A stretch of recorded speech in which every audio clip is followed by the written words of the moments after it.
Je m'appelle Patricia et je parlerai ici au nom de Hildegard Schneider, directrice de World Wide Wings. Je vous invite tous à suivre notre cours de base sur la foi messianique. Chaque leçon est accompagnée d'une vidéo et plus tard d'un livret d'accompagnement. Leçon 12. Notre marche avec le Messie. Nous marchons dans l'alliance avec Yeshua notre Seigneur. Nous lui avons confessé nos péchés et nous continuons à les confesser. Nous avons été baptisés dans son corps. Un seul corps, un seul Seigneur, une seule foi, un seul baptême. Éphésiens 4, versets 4 à 5.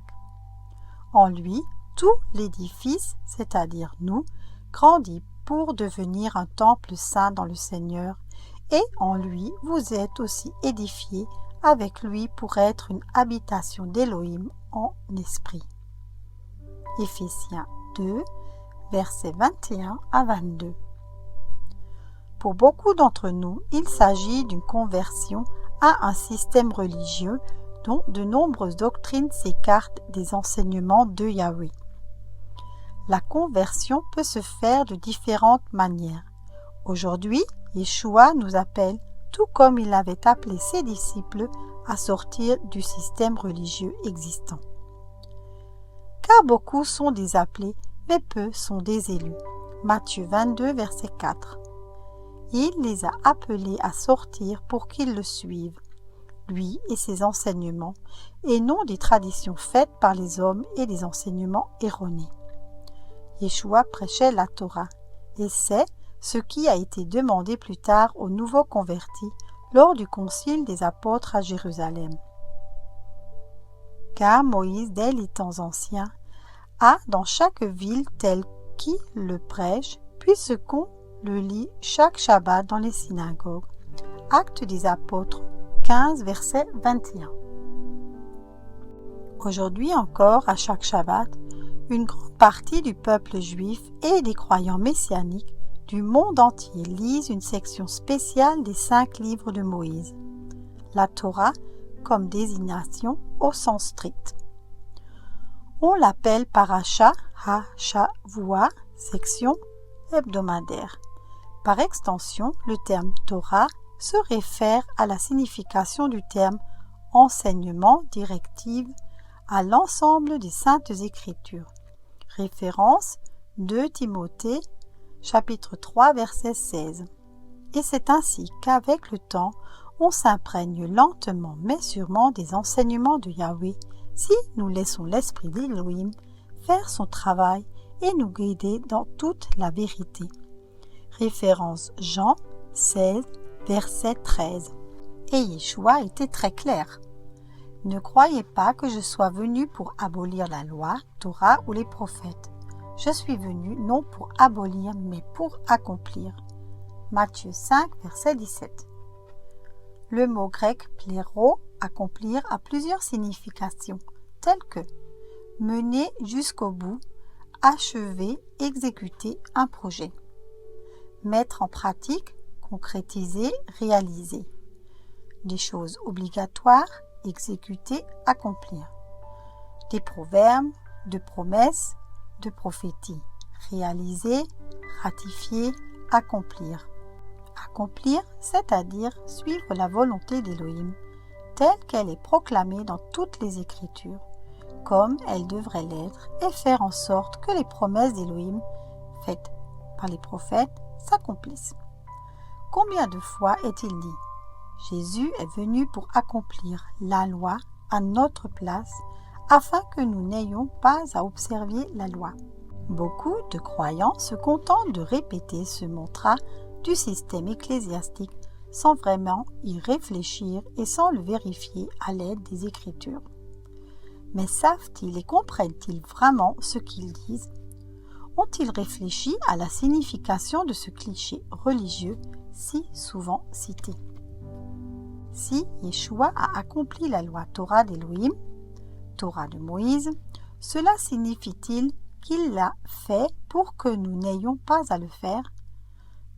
Ou cela signifie-t-il que puisque Yeshua n'a pas tué, commis d'adultère, menti, voler, adorer d'autres dieux, déshonorer ses parents, abuser du nom d'Élohim ou convoiter, il est maintenant acceptable pour nous de le faire puisqu'il l'a fait à notre place. Lorsqu'un chrétien du dimanche est confronté à cette argumentation, il lui est généralement difficile de donner une réponse logique car son affirmation initiale s'est révélée illogique. L'argument suivant consiste à diviser les instructions de la Torah en deux catégories, les lois morales et les lois cérémonielles. Le problème avec cet argument est que ni l'Ancien ni le Nouveau Testament n'établissent une telle division. Les instructions d'Élohim sont les instructions d'Élohim. Yeshua a-t-il abrogé ou suspendu la Torah? Comme l'enseigne la théologie chrétienne traditionnelle à propos de Matthieu 5, verset 17. Yeshua est venu abroger la Torah en la vivant parfaitement, en l'accomplissant et en libérant ainsi les chrétiens de l'obligation de la vivre. Il les libère donc de l'obligation d'enfreindre les instructions de la Torah sans en subir les conséquences. Pourquoi donc Yeshua prétendrait-il avec tant d'insistance sur la nature éternelle de la Torah dans le verset suivant? Quel est le sens de sa déclaration si elle n'a aucune signification pour ses disciples? En réponse à cette question, nous sommes contraints de poser la question suivante. Qui a raison ici? Les paroles de Yeshua ou la vision chrétienne traditionnelle selon laquelle, jusqu'à ce que le ciel et la terre passent, pas un iota ni un point de la loi Torah ne passera, jusqu'à ce que tout soit accompli. Matthieu 5, verset 18. Nous optons pour Yeshua et non pour les traditions qui rendent la parole d'Élohim inefficace. Et ainsi, vous avez annulé le commandement d'Élohim à cause de votre tradition. Matthieu 15, verset 6.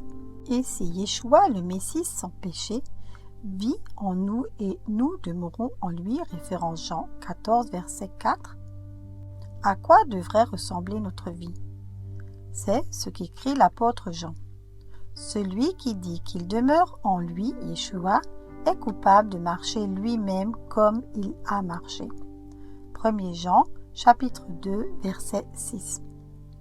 On ne peut pas l'exprimer plus clairement. Même le mot Torah fait référence à Yeshua.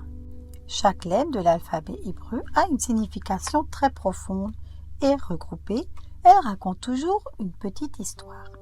Ainsi, en hébreu, le mot Torah est composé des lettres suivantes. Taf, Vaf, Resh, He. Taf est une croix en paléo-hébreu et représente entre autres l'alliance que Yeshua a faite, fondée. Vav représente entre autres un clou. Resh représente la tête d'un homme. He représente entre autres la révélation, le souffle ou le roi, l'esprit d'Élohim. Ces lettres donnent le message suivant. L'homme avec l'esprit d'Élohim cloué sur la croix. Et nous, les croyants, avons été crucifiés avec le Messie et sommes morts au péché. Que devons-nous donc dire? Devrions-nous persévérer dans le péché pour que la grâce augmente? En aucun cas. Nous qui sommes morts au péché, comment vivrons-nous encore en lui? Romains 6, versets 1 à 2. Sachant ceci, que notre vieil homme a été crucifié avec nous, afin que le corps du péché soit ôté, pour que nous ne servions plus le péché. Romains 6, verset 6. Il est intéressant de noter que les écrits hébraïques, ce que l'on appelle l'Ancien Testament, font 100 fois référence au Nouveau et vice-versa. La vie et les discours de Yeshua, tels qu'ils sont décrits dans les évangiles, sont inextricablement liés au texte des Écritures hébraïques. Il ne semble pas y avoir un seul chapitre qui ne soit pas lié d'une manière ou d'une autre à un autre chapitre quelque part dans la Bible. il existe une incroyable imbrication de textes bibliques mis en évidence par la visualisation suivante Bible Cross References de Chris Harrison et du pasteur Christophe Rumhild. Les références croisées couvrent toute la largeur de la Bible.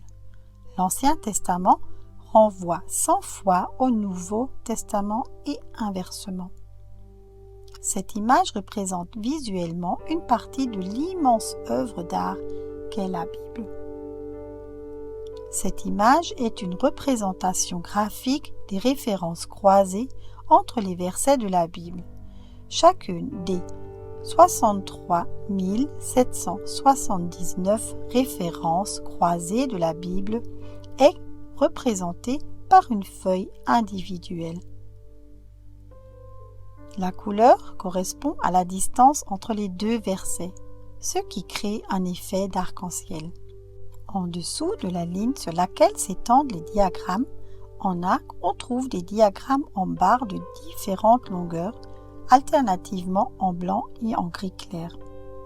Ils représentent les différents chapitres de la Bible, en commençant par Moïse et en terminant par l'Apocalypse de Jean. La longueur verticale correspond au nombre de versets de chaque chapitre. Au centre, on distingue facilement le psaume 119, le chapitre le plus long de la Bible. La représentation montre ceux que l'on appelle l'Ancien et le Nouveau Testament sont indissociablement liés et entrelacés. Sur la représentation picturale, la frontière après le dernier livre de la Bible hébraïque et le premier évangile n'est pas directement visible. La Bible, c'est 66 livres, mais c'est une seule et même parole de Dieu. Sous ce lien, www.chrisharrison.net, l'image peut être regardée en haute résolution. On peut zoomer, ce qui rend encore plus évidente la beauté et la complexité du lien au sens de la Bible. Citation Factum Magazine.ch Kein anderes Buch auf diesem Planeten. Les termes hébreux pour les 5 livres de Moïse sont: premier livre de Moïse, Bereshit, au début. Deuxième livre de Moïse, Shemot, ce sont les noms. Troisième livre de Moïse, Vaïkra, et il appela. Quatrième livre de Moïse, Bemidbar, dans le désert. Cinquième livre de Moïse, Devarim, parole. Au début, Shemot, Yahweh planifia une résidence sur la terre. Pour cela, il appela différentes personnes comme Adam et Ève, Noé, Abraham, Isaac et Jacob, ainsi que les 12 fils de Jacob, afin de les rendre responsables. Dans Shemot, nous apprenons ensuite où Yahweh voulait habiter, à savoir dans le tabernacle, et il descendit sur le mont Sinaï vers le peuple d'Israël. Dans le Lévitique, nous apprenons comment notre monde physique doit être imprégné d'instructions divines en ce qui concerne notre travail, notre emploi du temps, nos fêtes, nos vêtements et notre nourriture. Nous apprenons également que les sacrifices sont l'ombre de la mort sacrificielle de Yeshua. À Bemidbar, dans le désert, le peuple est préparé et mis à l'épreuve. À Devarim, on rappelle encore une fois aux Israélites toutes les instructions avant qu'ils n'entrent dans la terre promise. Et c'est aussi le cas de notre propre marche dans le désert. Notre vie entière doit être imprégnée des enseignements divins. Lors de notre marche, nous nous sanctifions et nous sommes testés et initiés au jour de la rencontre avec le Messie dans son pays. Soyez tous richement bénis. Je vous remercie pour votre écoute et vous invite à nous rejoindre sur Facebook Éveil Messianique.